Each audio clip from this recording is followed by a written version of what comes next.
Bonjour à toutes et tous, bienvenue à ce nouveau webinaire consacré à l'hypertension artérielle du chat. Comme d'habitude, je me présente, je suis Cécile Collignon, je suis vétérinaire et responsable technique chez Seva. Comme les fois précédentes, j'ai le grand plaisir d'être accompagnée par Laurent Bouana et Célia Maringue, tous les deux vétérinaires à la clinique vétérinaire Ophthavet de Paris, avec une activité en ophtalmologie exclusive. Alors, ce webinaire, c'est le dernier consacré à l'hypertension artérielle du chat et il fait suite à deux précédents que Laurent et Célia ont animés en début d'année. Le premier, au mois de mars, il concernait le diagnostic des lésions oculaires et des lésions rénales, comment les faire, que faire et comment on arrive au diagnostic de l'hypertension artérielle. En juin, le deuxième était consacré au traitement. Quand mettre le traitement et surtout qu'attendre du traitement sur l'évolution des lésions oculaires. Et aujourd'hui, Célia et Laurent vous proposez de faire un peu une synthèse de tout ça sous forme de cas cliniques qu'on souhaite le plus interactif possible. Donc tout au long de la présentation, vous allez avoir des sondages et vous allez pouvoir répondre aux diverses questions que Célia et Laurent vont vous poser. Comme d'habitude, ce webinaire est enregistré, le replay sera disponible dès demain. Et enfin, j'ai envie de dire encore une fois de plus, comme d'habitude, Medcom est partenaire et donc je remercie Medcom pour son partenariat pour ce webinaire. Et comme les fois précédentes, l'un d'entre vous pourra remporter un ouvrage. Laurent vous présentera une image et il faudra répondre à la question. Alors, est-ce que c'est la lésion, la maladie? Laurent vous en dira plus. Mais la personne qui répondra le plus rapidement dans le chat et bien évidemment avec la réponse correcte remportera un ouvrage. Voilà ce que je pouvais dire pour ma part. Laurent, Célia, je vous laisse la place. Merci Cécile. Alors, je voudrais remercier le laboratoire Seva de sa participation et Cécile pour l'organisation. Et merci à tous d'être toujours aussi nombreux. Donc aujourd'hui, nous allons à nouveau aborder l'hypertension chez le chat avec les lésions oculaires secondaires et nous avons fait le choix de terminer sur des cas cliniques pour que ça soit plus ludique, que l'on mette à profit un peu toutes les différentes notions qu'on a vues dans les précédentes sessions. Et ce sont des cas cliniques qui sont interactifs, comme vous a dit Cécile. Donc n'hésitez pas à participer, soit par le chat, on va essayer de suivre vos questions, soit par l'intermédiaire des sondages. Et je passe la parole donc à Célia pour le début de cette conférence. Merci Cécile, merci Laurent et bonjour à tous. Nous allons donc commencer tout de suite par le premier cas. Donc, il s'agit d'un chat européen femelle stérilisé qui est présenté en consultation pour une rougeur oculaire à droite, d'apparition progressive depuis 4 jours. La première question, donc, vous pouvez y répondre via l'onglet sondage. Quel est votre diagnostic clinique? Réponse 1, une hémorragie réelle. Réponse 2, un hyphéma. Réponse 3, une iritis.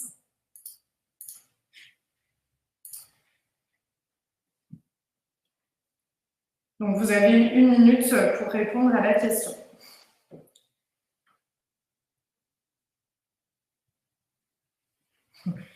Juste une question sur le chat.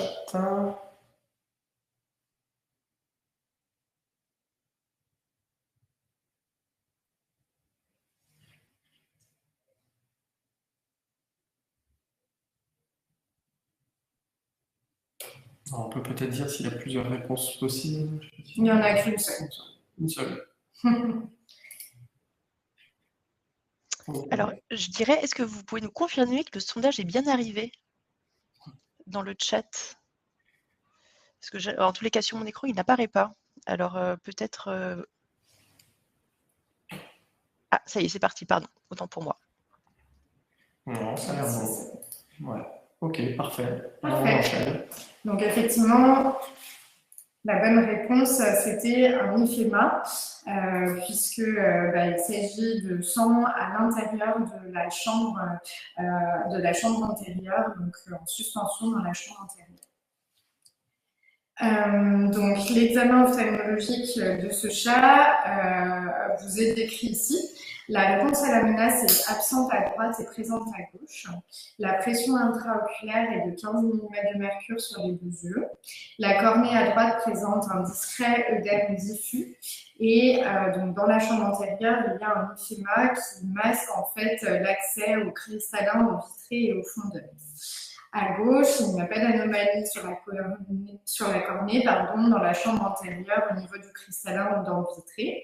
Par contre, au fond d'œil à gauche, vous pouvez voir ce type de lésion. Donc, on peut observer notamment une tortuosité des vaisseaux, des hémorragies rétiniennes, et on peut voir aussi que le calibre des vaisseaux n'est pas toujours constant, avec des zones qui sont plus vasoconstrictées que avant d'aborder la question suivante, voici les différentes hypothèses diagnostiques au vu de l'examen ophtalmologique, que s'agisse d'une hypertension artérielle, d'une dysendocrinie, d'origine infectieuse ou néoplasique, de syndrome d'hyperviscosité ou de polycythémie. On ne peut pas écarter des troubles de la coagulation ou des troubles plaquettaires, et effectivement, une origine traumatique ou toxique ne peut pas être totalement exclue non plus. La question d'après, c'est donc, au vu de toutes les hypothèses qu'on vous a présentées ici, quels sont les examens complémentaires que vous pouvez proposer? Plusieurs réponses sont possibles. Donc, vous avez en première réponse une échographie oculaire, en deux, une mesure de pression artérielle, ou en trois, une analyse biochimique, hématologique, un ionogramme et une analyse d'urine avec mesure de la T4. Donc là encore, vous avez effectivement le temps de répondre, 1 minute pour répondre.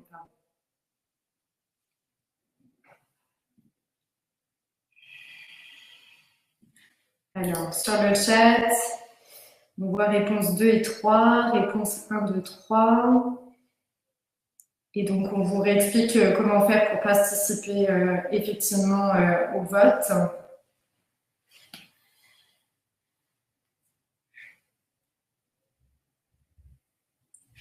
Voilà, donc du coup, effectivement, les résultats, c'était les trois réponses.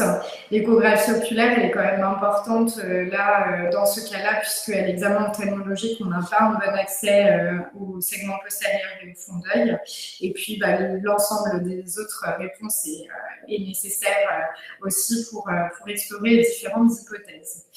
Je vous présente ici donc le résultat des examens complémentaires. On voit donc à gauche qu'il n'y a pas d'anomalie particulière à l'échographie oculaire. Donc la chambre antérieure ne présente pas d'anomalie, le cristallin est en place, et le segment postérieur et la rétine ne présentent pas d'anomalie non plus.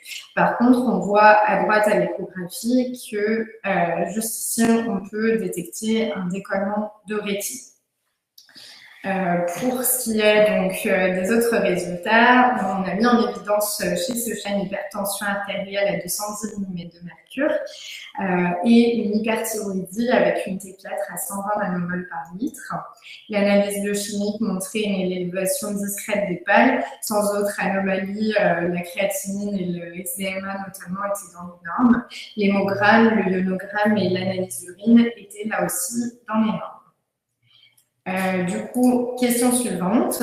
Sachant que le chat pèse 3 kg et que la mesure de pression artérielle était de 210 mm de mercure, quel traitement antihypertenseur allez-vous initier? Première réponse, aucun traitement avant la mesure de contrôle de pression 2 semaines après. Première réponse, donc de l'amlodipine, donc l'amlodip 1,25 à 1 demi-comprimé une fois par jour, soit une dose entre 0,125 et 0,25 mg/kg. Réponse 3, un comprimé d'amlodip 1,25, soit une dose entre 0,25 et 0,5 mg/kg acide. Ou réponse 4, du bénazéprile à 0,5 mg/kg une fois par jour. Donc, je vous laisse répondre là encore au niveau sur le sondage. Hop. Voilà.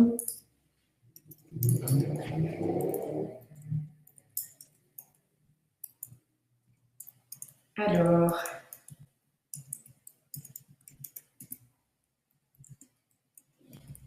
On a réponse 2, réponse 3, réponse 3, réponse 2, réponse 4 dans le chat.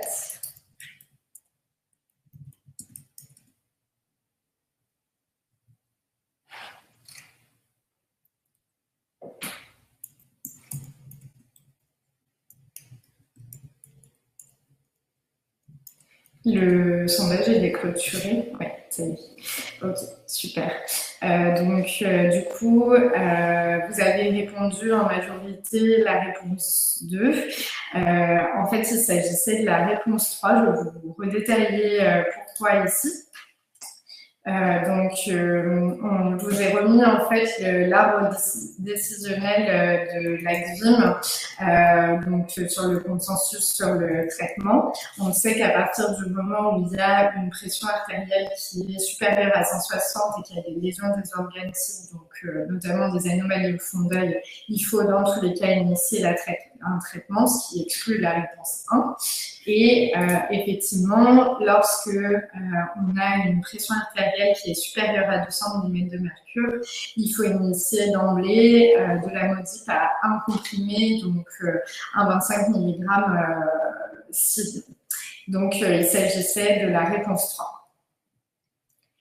On passe à la question d'après. Donc, quand initier le traitement pour l'hyperthyroïdie, vous avez deux possibilités, soit en même temps que celui de l'hypertension artérielle, soit après stabilisation de l'hypertension artérielle. Le sondage est lancé.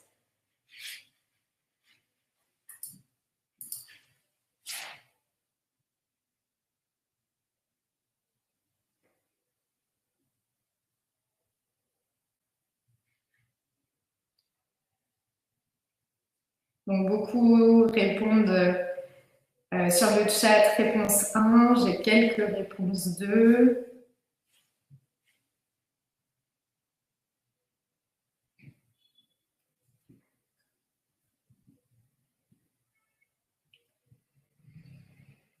Alors, c'est mitigé entre 1 et 2.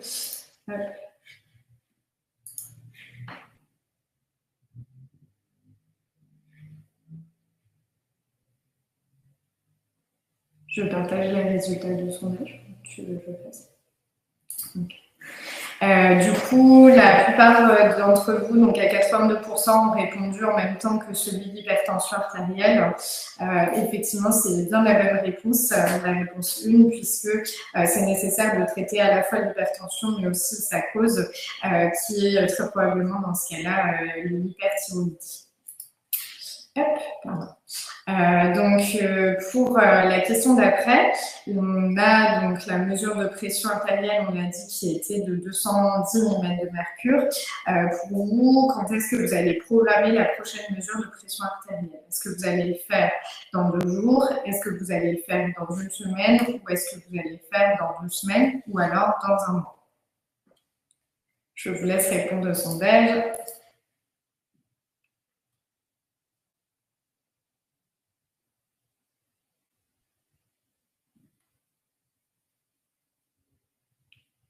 Alors, il y a réponse 1, il y a réponse 3 et réponse 2.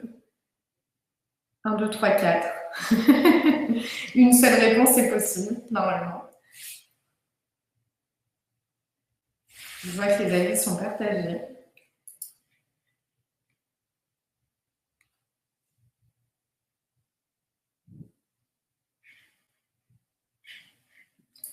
Alors, la plupart ont répondu réponse 3 dans 2 semaines ou la deuxième réponse qui vient ensuite, c'est dans 1 semaine. Alors, en fait, la bonne réponse, c'était la 1. À partir du moment où vous avez une hypertension artérielle qui a été diagnostiquée et que vous avez des lésions des organes cibles, normalement, on conseille, après avoir initié le traitement, de faire un contrôle 1 à 3 jours après. On va faire un contrôle 1 semaine après, uniquement s'il n'y a pas de lésion des organes cibles. Donc là, c'était la réponse 1 qui était correcte. Hop, on passe à la suivante. Alors là, je vais un petit peu compliquer les choses. Je vous rappelle juste les examens ophtalmologiques qu'on avait présentés un petit peu un petit peu avant. On sait que l'œil gauche, l'autre œil ne présentait pas d'hyphéma ni d'uvéite et que la pression intraoculaire était de 15 mm de mercure dans les deux yeux. La question, c'est du côté atteint, donc là où il y a l'hyphéma, quel traitement topique vous allez initier? Réponse 1, azote, maxidrol, indocolire, atropine. Réponse 2, azote, maxidrol, indocolire, midriaticum.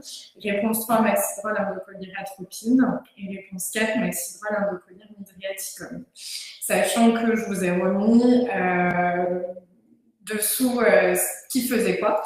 L'azote, c'est un antiglaucomateux. Le maxidrol et l'indocolire, c'est des anti-inflammatoires. Et l'atropine et le midriaticum, ils ont pour rôle de dilater la pupille. Je vous laisse répondre. Il y a une seule bonne réponse possible. Après, ça se discute.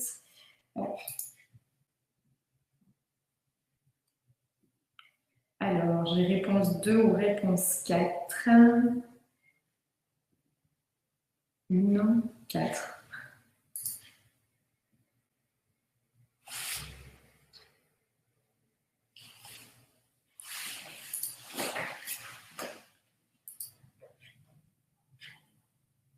J'ai pas mal de réponses 2.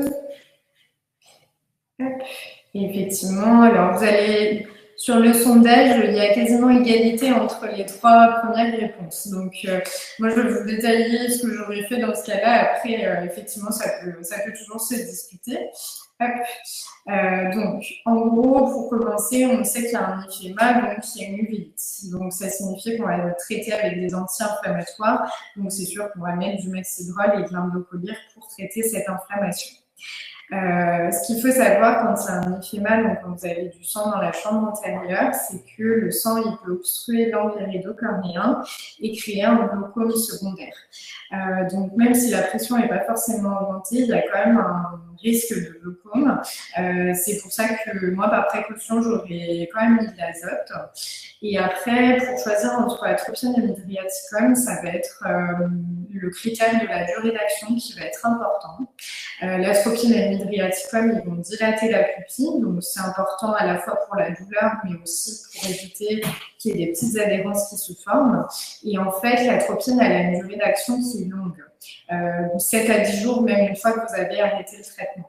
Et si votre chef a un glaucome et que vous arrêtez l'atropine, elle va continuer de faire effet, donc c'est un peu plus à risque. Donc j'aurais mis plutôt du midriaticum, donc c'était la réponse 2 qui est la réponse correcte.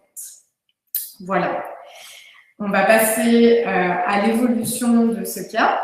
Donc, on a revu ce cas 2 jours après pour la mesure de pression artérielle. Et là, on s'est rendu compte que la pression était dans les normes à 140 mm de mercure. Le traitement a donc été poursuivi à l'identique. Donc, le traitement à la modique, à la même dose. Une semaine après, au niveau de l'examen ophtalmologique, il y avait une récupération, il n'y avait pas de récupération visuelle, avec un décollement de rétine persistant. Par contre, il n'y avait plus de signe d'hyphéma ni d'uvélite et la pression était dans les normes, donc le traitement topique a été arrêté. 3 semaines après, on a réévalué l'hyperthyroïdie et la T4 était dans les normes, donc le traitement pour l'hyperthyroïdie a été poursuivi. Et 1 mois après l'examen ophtalmologique, il y avait cette fois-ci une réponse à la menace présente et la rétine qui s'était réaccolée à l'examen du fond d'œil. Voilà. On va passer maintenant au deuxième cas.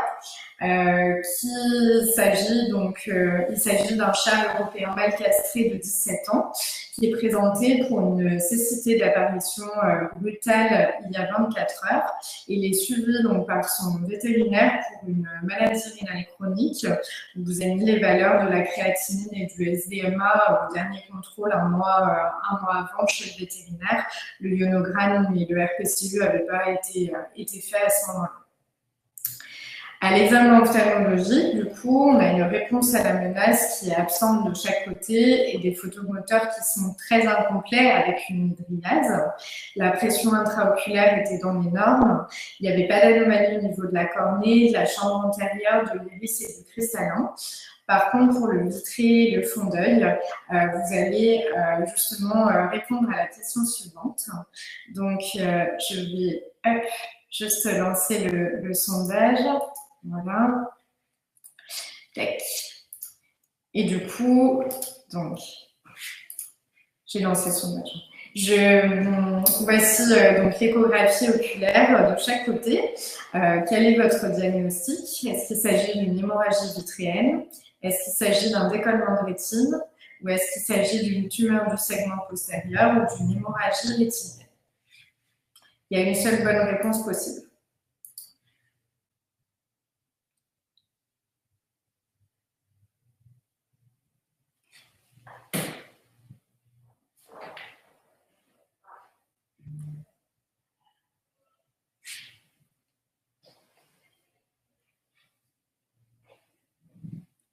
Alors, je vois 2, 2, 4, 2.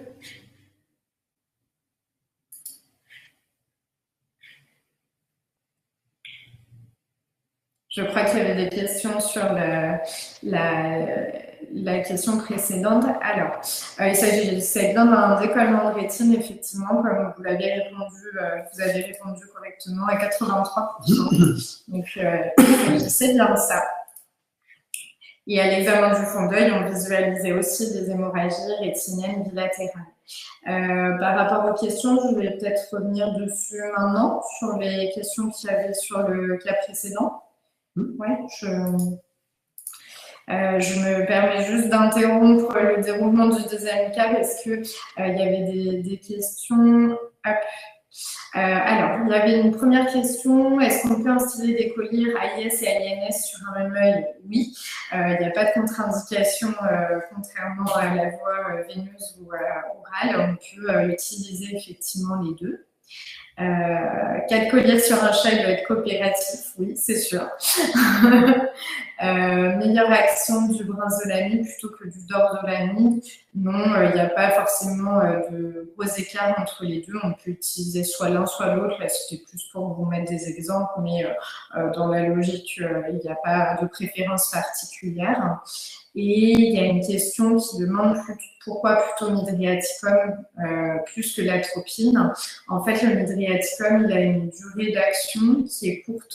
C'est-à-dire qu'au moment où vous allez l'arrêter, 6-7 heures après, il ne va plus faire effet, ce qui n'est pas du tout le cas avec l'atropine qui peut agir beaucoup plus longtemps. Et si vous avez un glaucome qui se développe, comme l'atropine et le midriaticum sont contre-indiqués en cas de glaucome, à ce moment-là, effectivement, on aurait tendance à mettre plutôt du midriaticum parce que c'est moins risqué.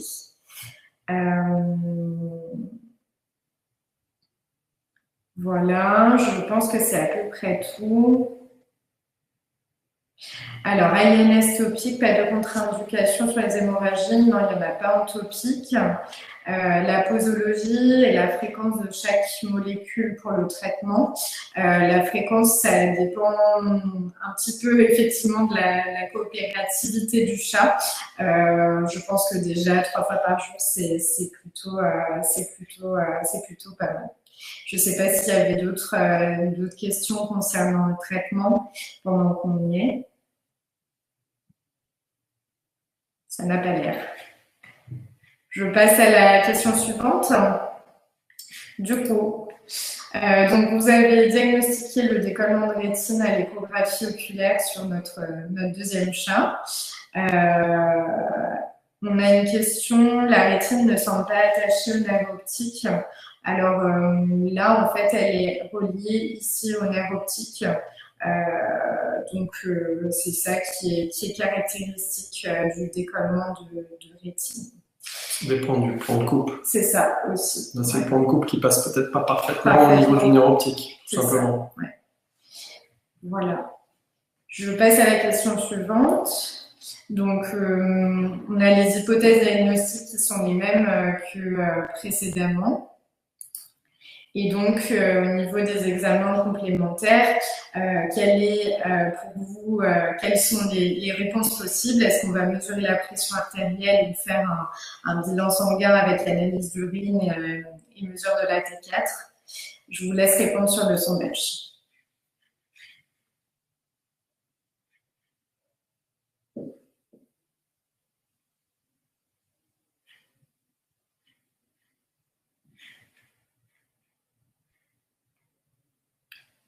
1 et 2, 1 et 2. Ok. Du coup, il s'agissait bien, donc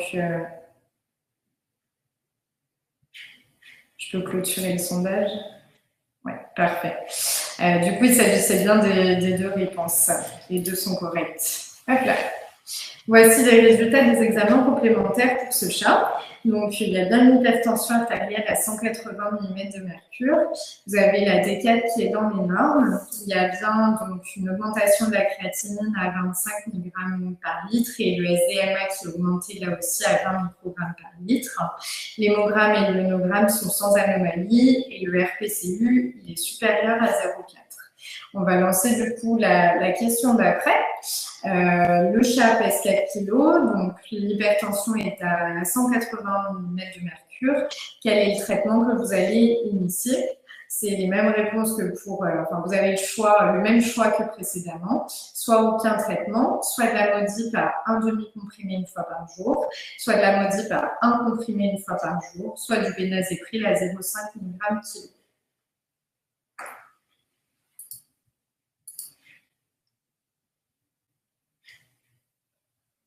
Alors, j'ai réponse 3, 4, 1 et 2. Il n'y a qu'une seule bonne réponse possible.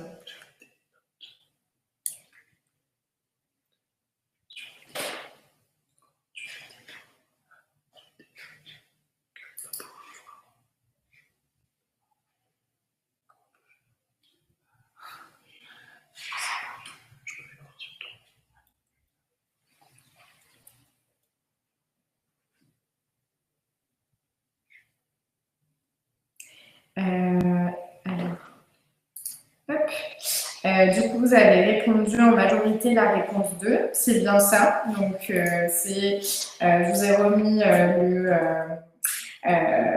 le petit arbre décisionnel. Donc, encore une fois, il faut bien initier un traitement.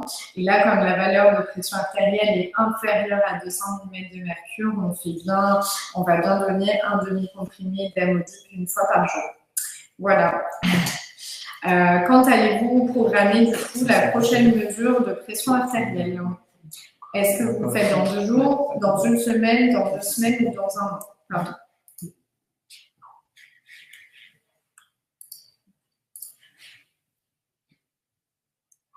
Alors, j'ai réponse 1, 2, 4. 1,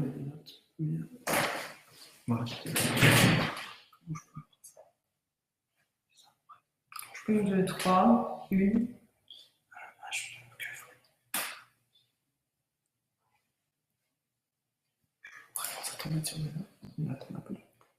Pardon, c'est le sondage. Je réouvre le sondage, il n'avait pas été ouvert. Allez-y, vous pouvez répondre sur le sondage directement.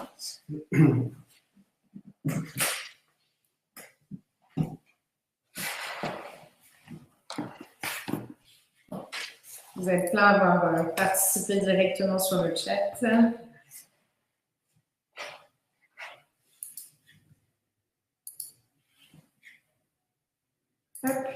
Du coup, je ferme les votes et effectivement, il s'agissait bien de la première réponse. Donc, comme précédemment, on a vu, il y a une hypertension artérielle et des lésions des organes cibles. Donc, on refait bien un contrôle 1 à 3 jours après l'initiation du traitement. Voilà.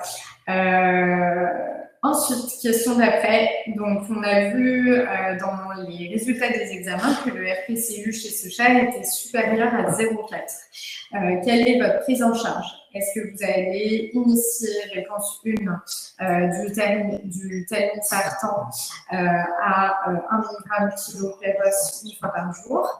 Est-ce que vous allez initier du bénazéprile à 0,5 mg kg péros une fois par jour? Ou est-ce que vous allez réévaluer le RPCU après avoir initié la modipine?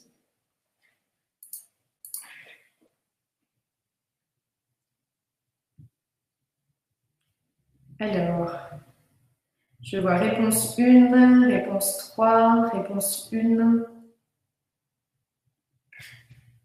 réponse 3.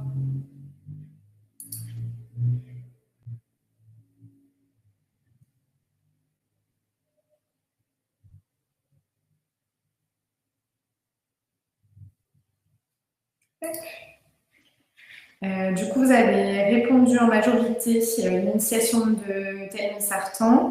En fait, il faut plutôt réévaluer le RPCU. Je vous réexplique pourquoi. En fait, l'amlodipine, elle a un rôle antiprotéinurique dans le contexte d'hypertension. Et on sait que, effectivement, les antagonistes de récepteurs à l'angiotensine et les IECA ont eux aussi un rôle antiprotéinurique, mais on va attendre la stabilisation de la pression artérielle pour redéterminer le RPCU parce que l'amlodipine peut en fait stabiliser et limiter cette protéinurie. Par contre, si effectivement, une fois que l'hypertension artérielle est contrôlée, mais que la protéinurie persiste sous amlodipine, à ce moment-là, vous allez utiliser du telmisartan ou un IECA. Donc, la bonne réponse, c'était la réponse 3. Maintenant, alors, question d'après, je vous ouvre le sondage. Sachant qu'il y a un décollement de rétine bilatéral chez ce chat, à votre avis, quel est le pronostic visuel une fois qu'on aura mis en place donc, l'amlodip chez ce chat? Première réponse, la récupération visuelle est très peu probable. Réponse 2, elle est possible. Ou réponse 3, elle est très probable.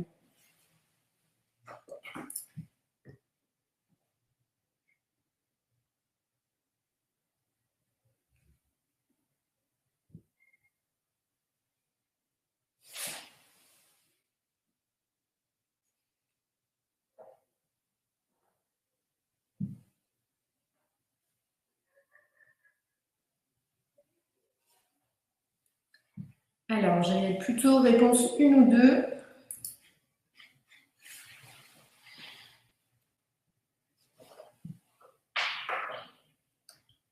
Suspense. Alors, vous avez répondu soit la 1, soit la 2. La récupération visuelle, elle est quand même possible. C'est la deuxième solution. C'est les études récentes dont on avait parlé donc, au précédent webinaire qui montraient qu'effectivement, lorsqu'il y a une cécité à l'initiation du traitement, il y a une récupération visuelle qui peut se faire dans 58% des cas. Lorsqu'on a revu le chat 2 jours après, pour la mesure de pression artérielle de contrôle, il y avait une hypertension qui persistait à 170 mm de mercure et à l'examen ophtalmologique, il n'y avait pas de réponse à la menace de chaque côté. Par contre, on observait un réaccollement partiel de la rétine à droite et à gauche. Du coup, hop. La question d'après, c'est celle-ci. Sachant qu'il y a une hypertension qui persiste 2 jours après lors de la mesure de contrôle de pression, quelle est votre prise en charge? Est-ce que, réponse 1, vous allez poursuivre l'amlodip à la même dose, donc on avait dit un demi-comprimé, ou est-ce que vous allez augmenter la dose d'amlodip à 1 comprimé 1 fois par jour?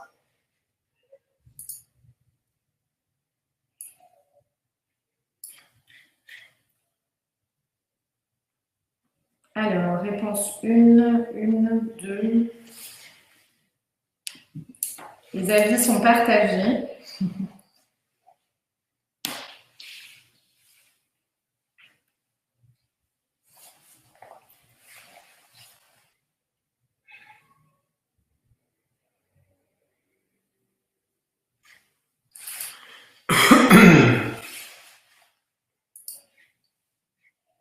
Alors, vous avez répondu en majorité, donc augmenter la dose d'amlodip, c'est effectivement la bonne réponse.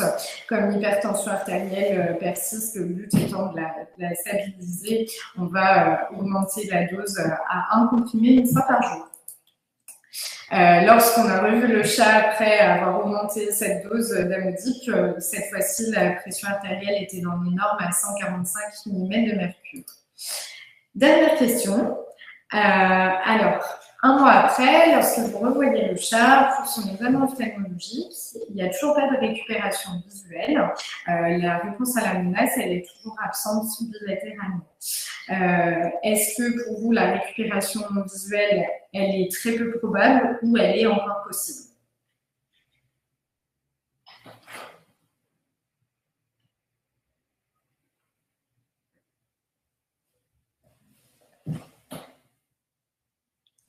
Alors, je regarde sur le chat les réponses.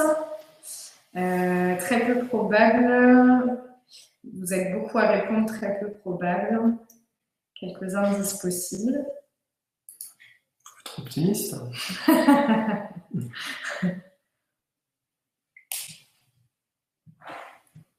Allez, encore quelques secondes pour répondre.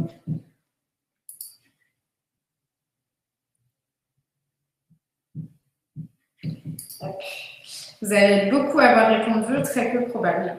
Et en fait, non, c'est possible qu'il y ait une récupération visuelle. Pareil, dans les études récentes qui ont été publiées, notamment en 2018-2019, il montre qu'il y a une récupération qui peut se faire même 2 mois après l'initiation du traitement. Là, on vous ai juste remis les pourcentages pour le réaccollement de la rétine. Ça ne veut pas dire qu'il y a forcément récupération visuelle, mais ça donne quand même une idée. Le réaccollement de la rétine peut se faire en moins de 3 semaines dans 29% des cas, entre 3 semaines et 2 mois pour 23% des cas, et parfois dans plus de 2 mois pour 17% des cas, ce qui est quand même pas négligeable. Donc effectivement, la bonne réponse, c'était bien la réponse 2. Et lorsqu'on a revu le chat 2 mois plus tard, il y avait effectivement une récupération visuelle avec une réponse à la menace présente de chaque côté. Par contre, on voyait sur le fond d'œil des zones de dégénérescence rétinienne que vous voyez ici, qui correspondent à des zones qui sont hyper effectives au niveau du tapis. Je regarde juste si vous avez des questions et puis je vais passer la parole à Laurent. 1 mois, c'est peut-être tôt. Oui, effectivement, il faut attendre un peu plus. Alors, est-ce qu'il n'aurait pas été mieux de mettre directement un comprimé par jour? Logiquement, en gros, les guides de conduite disent que ça dépend de la valeur de pression artérielle, parce qu'il y a des chats qui répondent très bien dès le début et qui réaccolent parfois en quelques jours. Après, voilà, c'est les lignes de conduite. Après, c'est aussi à vous d'évaluer. Et puis, ce qu'on avait précisé dans l'autre webinaire, c'est que effectivement, plus les lésions étaient importantes et plus la récupération visuelle était compromise.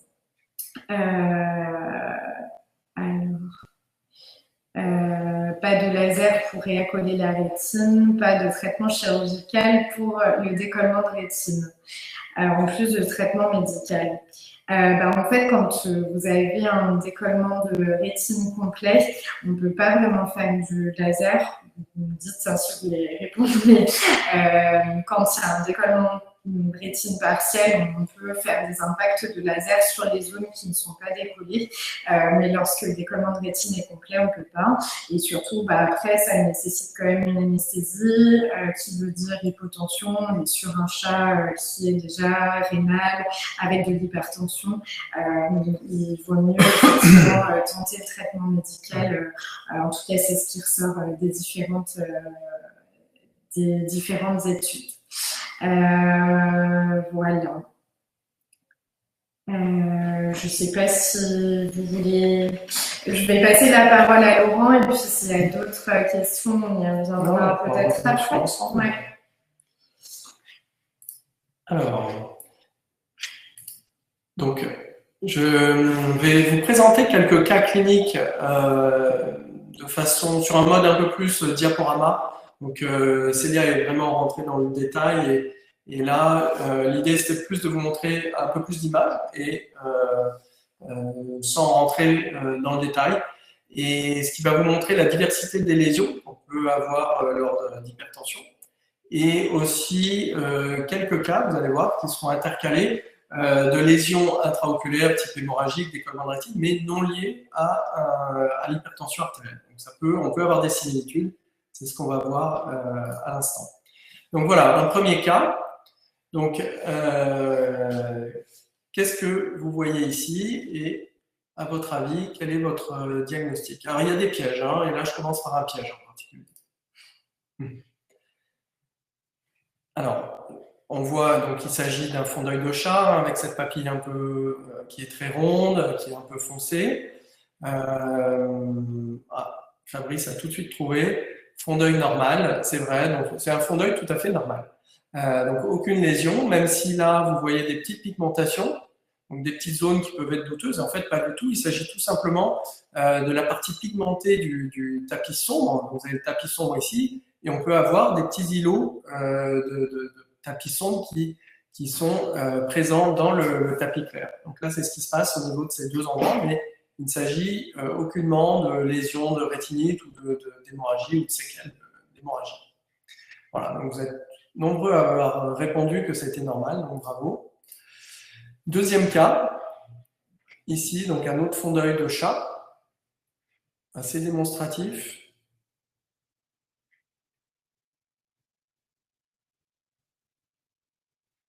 Alors, est-ce qu'il y a quelques réponses? Donc, voilà, Fabrice a tout bon. Disparition de la vascularisation, oui. Décollement, non. APR, oui. Donc dégénérescence de rétine. Donc en effet, il s'agit d'une dégénérescence de rétine chez un chat. Vous avez la papille ici, mais vous voyez qu'il y a une disparition complète des vaisseaux. Donc une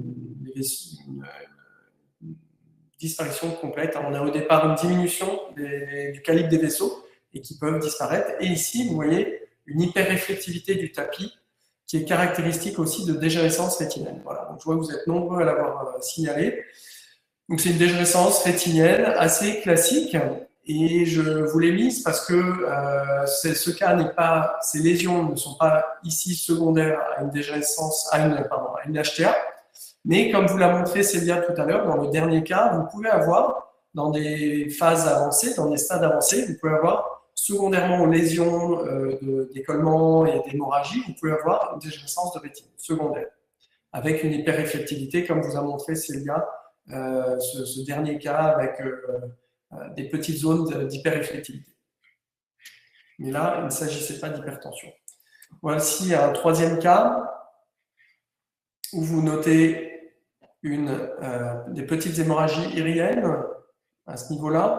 Donc, c'était pour vous montrer que lors d'hypertension artérielle chez le chat, vous pouvez avoir des lésions discrètes hémorragiques, soit des hémorragies discrètes du fond d'œil, soit des petites hémorragies de la chambre antérieure, avec ici en particulier des toutes petites hémorragies au niveau de l'iris. Donc il s'agissait de petites hémorragies secondaires à une hypertension artérielle. Voici un fond d'œil chez un chat. Est-ce que cela vous évoque une hypertension artérielle ou pas? Alors c'est un peu piège encore parce que ce fond d'œil est un peu flou, on peut penser à des œdèmes, mais en fait pas du tout. Le flou là est plus lié à la qualité de l'image. Donc ne tenez pas compte du flou, mais plutôt d'autres caractéristiques de cette image. Voilà, donc là Moussine parle de vaisseau sinueux, vaisseau tortueux pour Audrey, vraiment bravo. Hein. Donc en effet, vous avez une tortuosité des vaisseaux du fond d'œil, caractéristique d'une prise en charge précoce d'hypertension artérielle. Donc, lors d'hypertension artérielle précoce, vous pouvez avoir ces images de tortuosité. Donc, bien vu, il s'agissait de cela. Voici un autre cas de fond d'œil chez un chat avec une lésion à ce niveau-là. Je pense que tout le monde la voit. Il s'agit d'une lésion hémorragique, bien sûr, un petit peu sombre, et puis avec cet aspect caractéristique en quille de bateau. Et la caractéristique de l'aspect sombre et quille de bateau doit vous faire penser à une hémorragie sous-rétinienne. Voilà. Ça, c'est pour localiser l'hémorragie. Et il s'agissait d'une lésion précoce secondaire à une hypertension artérielle. Voilà, pour illustrer encore les cas précoces que l'on peut voir, et donc l'intérêt de faire des fonds d'yeux chez tous les chats à partir d'un certain âge, même chez tous les chats que vous voyez en consultation, mais d'autant plus à partir d'un certain âge. Ici, un nouveau cas, un fond d'œil de chat avec des lésions que vous voyez ici. Il s'agit de lésions d'œdème rétinien, là encore caractéristique lors d'hypertension artérielle, de lésions oculaires secondaires à une hypertension artérielle, donc œdème rétinien avec un flou au niveau de ces zones-là et même un petit décollement à ce niveau-là, localisé. Donc secondaire, donc tu vois que les réponses sont bonnes, hein, sauf une personne qui parle de choriorétinite. C'est vrai que ça peut être traître, hein, on peut penser à une choriorétinite, c'est vrai, et je vais vous montrer des images par la suite. Voilà, un cas un peu piège encore, un chat de 3 ans avec mydriase, cécité, qui est présenté un peu en urgence. Donc là, vous pouvez tout de suite penser à une hypertension artérielle, hein, avant de la mesurer, ça peut évoquer cela. Avec donc, cette mydriase, vous voyez ici, on voit même les hémorragies, le décollement, hein, comme on voit, même sans faire le fond d'œil. Donc là, je vois que la plupart parlent de décollement rétinien, donc c'est vrai, hein, il y a un décollement. Sauf que la cause, dans ce cas, n'était pas liée à une hypertension artérielle. D'ailleurs, c'était un chat un peu jeune, hein, 3 ans, c'est jeune pour voir une hypertension artérielle. Et il s'agissait en fait d'une intoxication aux antivitamines K, antivitaminiques K.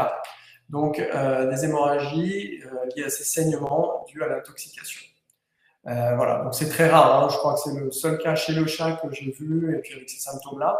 Mais à penser, n'oubliez pas, voilà, c'est quelque chose qui peut arriver, même si c'est beaucoup plus rare que les hypertensions artérielles. Je crois qu'il y a des personnes qui ont une luxation du cristallin, mais il n'y en avait pas. Non, pas de luxation du cristallin, non. Alors ça, c'est vrai que c'est sûrement difficile à voir sur l'image que je vous ai montrée. C'est pour ça que ça peut prêter à confusion, mais en lampe affante ou avec un système grossissant, vous voyez que le cristallin était en place. Voici un autre cas, assez surprenant, avec des hémorragies marquées. Donc on voit une hémorragie intraoculaire marquée à ce niveau-là, et aussi des hémorragies sous-conjonctivales, et même des hémorragies avec du sang présent sur les paupières.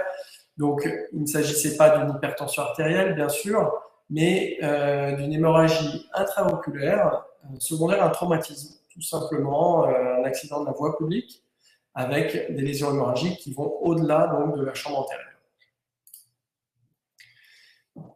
Voici un cas avec une lésion discrète, donc un chat avec ce que vous notez ici. Est-ce que vous voulez peut-être essayer de répondre à cette lésion que l'on voit ici?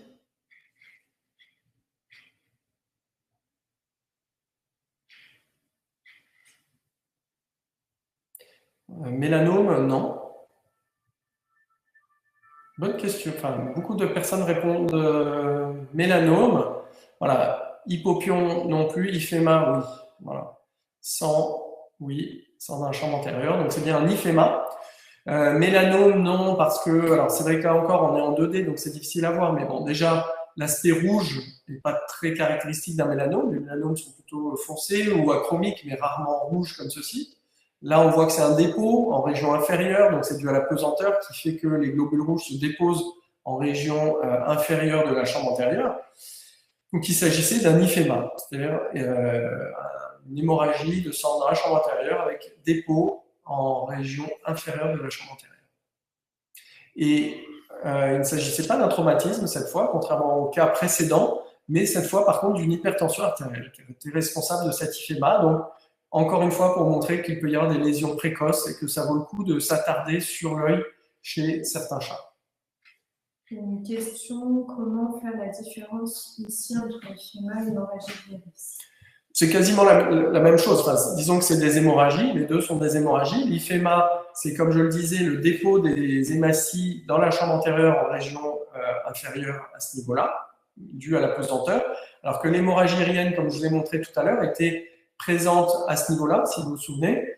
C'est le même processus, c'est-à-dire qu'il y a un relargage d'hématies dans la chambre antérieure, mais lors d'hémorragie irienne, vous avez les hématies qui sont encore au contact de l'iris et qui ne sont pas libres dans la chambre antérieure, donc qui ne se déposent pas. Voilà, c'est la différence.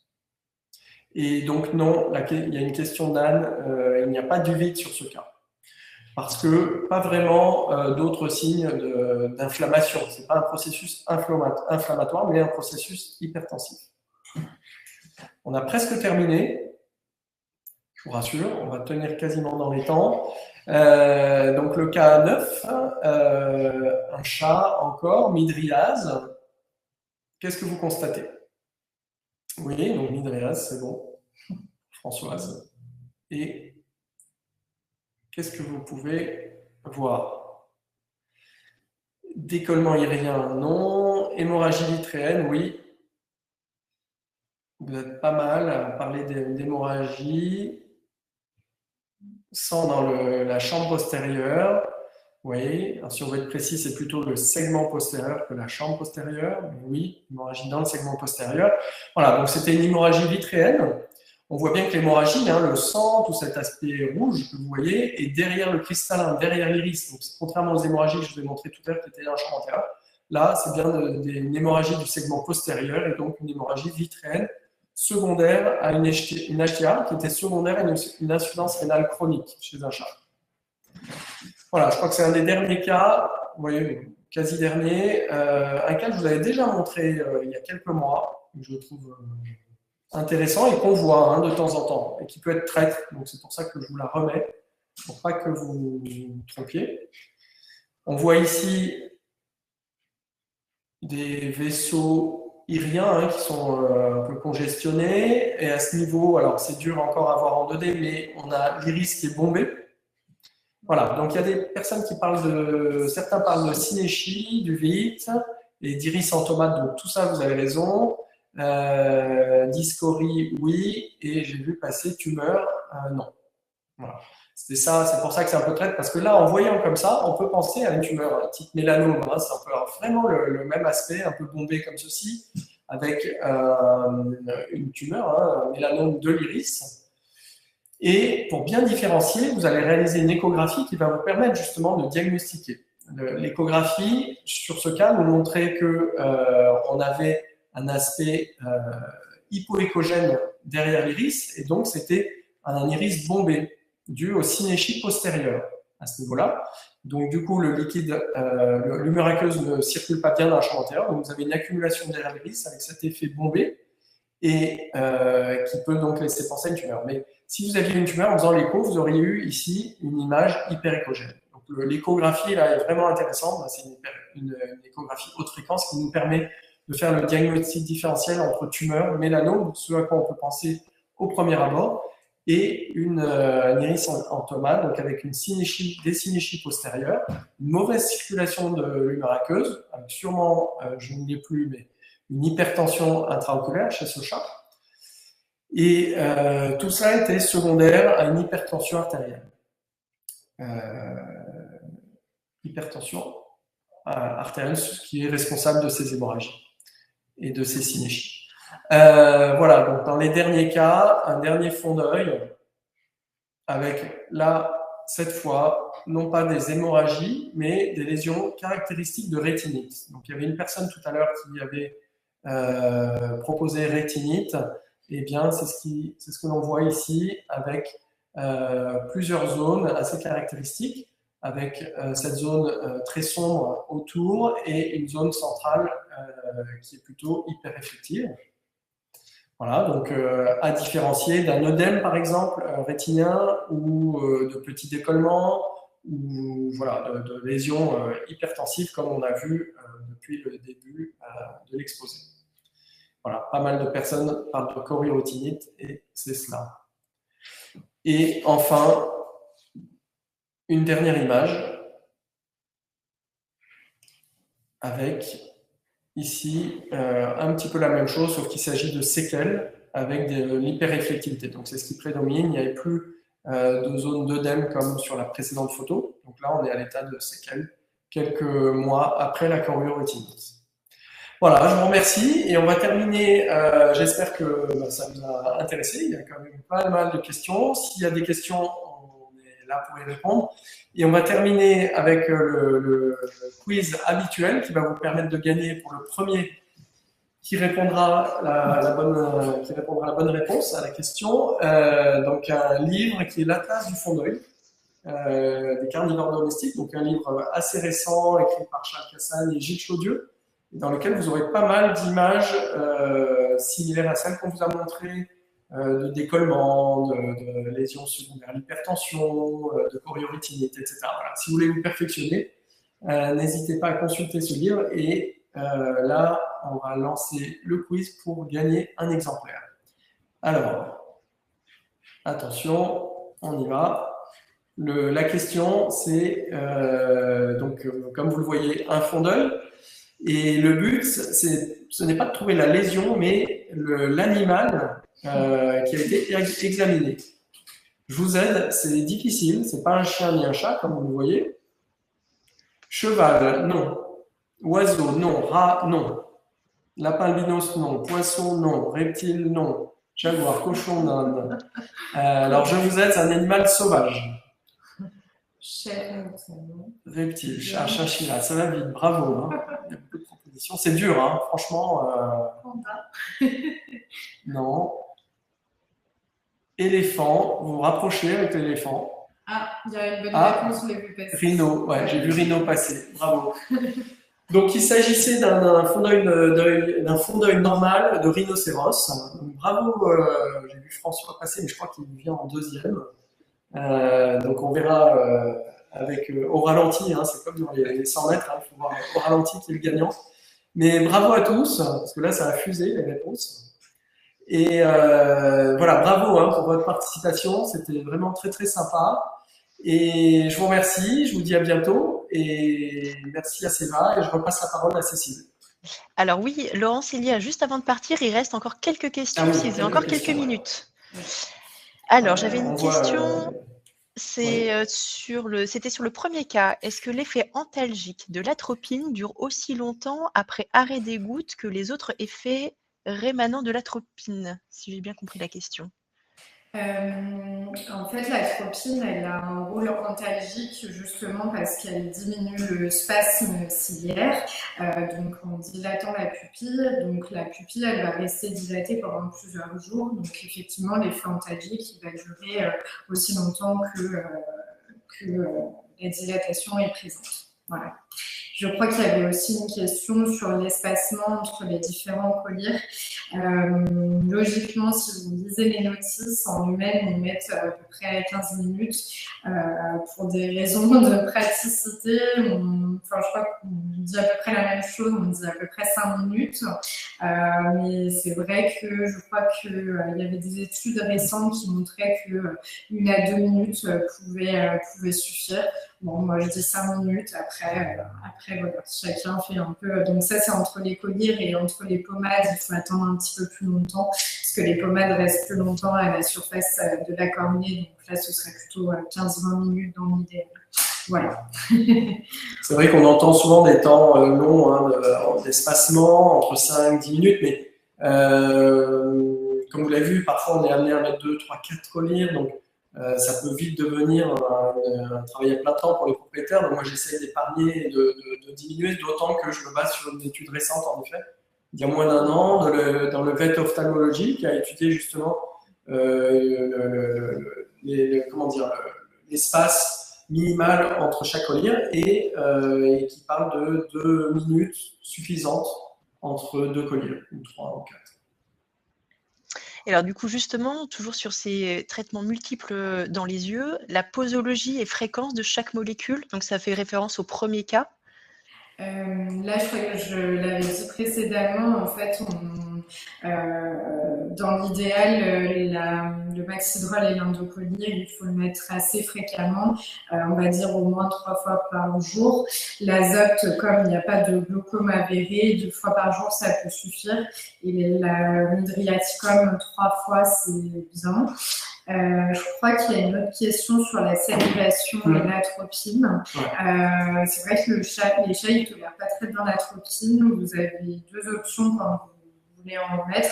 Soit vous choisissez un dosage qui est inférieur, c'est-à-dire qu'au lieu de prendre du 1%, vous allez donner du 0,5 voire du 0,3%. Sinon, si le chat même ne tolère pas le 0,3%, vous pouvez utiliser le hydriaticum en sachant qu'effectivement la durée d'action sera moins longue. Voilà. C'est toujours bien prévenir les propriétaires du coup de la salivation possible, parce que des fois ça peut même mousser énormément et ça peut faire peur, et puis ils vont vous appeler de façon systématique. Donc autant désamorcer en les prévenant avant. Alors je propose. Il y avait d'autres questions concernant le traitement systémique, mais c'était davantage sur la gestion de l'hypertension artérielle et maladie rénale chronique. Une des questions, c'était pourquoi ne pas proposer du telmisartan à 10 mg par millilitre? Pour traiter l'hypertension artérielle, normalement, en fait, les recommandations, c'est d'utiliser l'amlodip, à la fois parce que ça va agir sur l'hypertension artérielle, mais aussi sur les lésions du fond d'œil. On sait qu'il y a une efficacité et des effets sur le fond d'œil et sur l'amélioration des lésions hypertensives sur la rétine. Après, l'étalonnissartan, il a un effet effectivement qu'on connaît sur l'hypertension, mais c'est vrai qu'en premier choix, on conseille l'amlodip. Voilà. Et pourquoi ne pas associer l'amlodipine avec un IECA dès le départ? Mais je pense que tu as répondu à la question avec la démarche. Bon, généralement, on peut associer l'IECA, c'est plutôt en seconde intention quand l'hypertension persiste et que même en augmentant la dose amlodip, vous n'avez pas d'amélioration. À ce moment-là, on peut ajouter une nouvelle molécule, mais en première intention, c'est l'amlodip qui est conseillé. Merci. Alors, du coup, on va passer aux questions sur l'échographie oculaire féline. Est-ce qu'elle se réalise vigile? Dans la plupart des cas, oui. Dans la majorité des cas, on y arrive. On anesthésie localement. Ça, bien sûr, c'est très important. Donc, anesthésie locale avec cébésine collyre ou tétracaïne collyre. Donc, avec une goutte, quelques secondes, quelques minutes avant. Et ensuite, vous placez votre sonde sur l'œil avec du gel. Et dans la majorité des cas, pas vraiment besoin de faire d'anesthésie générale, mais ponctuellement, comme vous le savez, on peut tomber sur un chat moins coopératif, et dans ce cas-là, on peut être amené à faire une anesthésie light, légère, une sédation. Ça marche. Pardon, il y avait une question sur le cas en iris automate. Oui, est-ce qu'il y a un traitement? Quel traitement proposer quand vous avez une iris en tomate? Bonne question. Alors, souvent associé à l'iris en tomate, on a un glaucome. Donc, on met en place un traitement du glaucome, tout simplement. Et donc, on va suivre, manager ce glaucome, la tension. Le but, c'est de la faire baisser. Donc, chez le chat, la plupart du temps, alors on est plus limité que chez le chien en termes de traitement.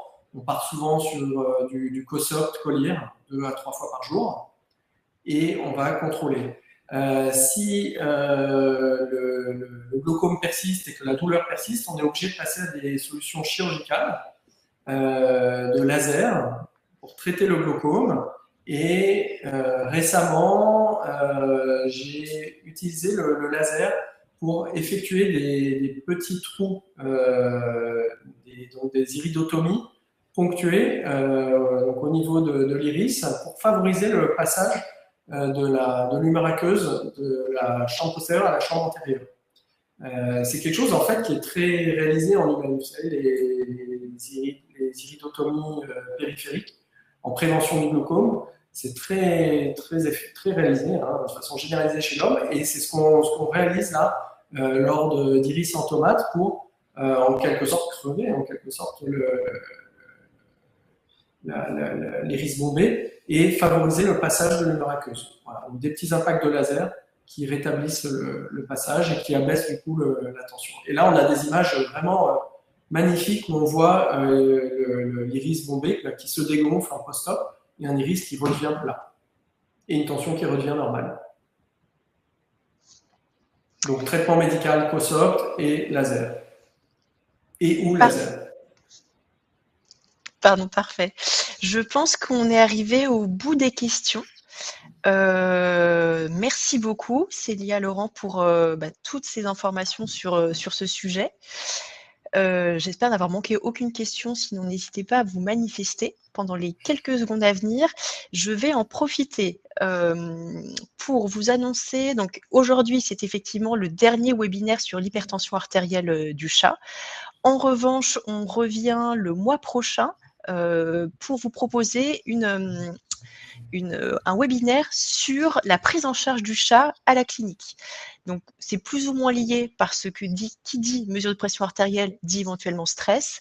Et Mathieu Broussois, qui est donc impliqué dans la démarche cat friendly va intervenir sur comment améliorer le confort du chat, que ce soit dès le moment où le propriétaire met le chat dans sa boîte de transport, l'arrivée dans la clinique, la prise en charge et puis le retour à la maison pour faciliter la convalescence.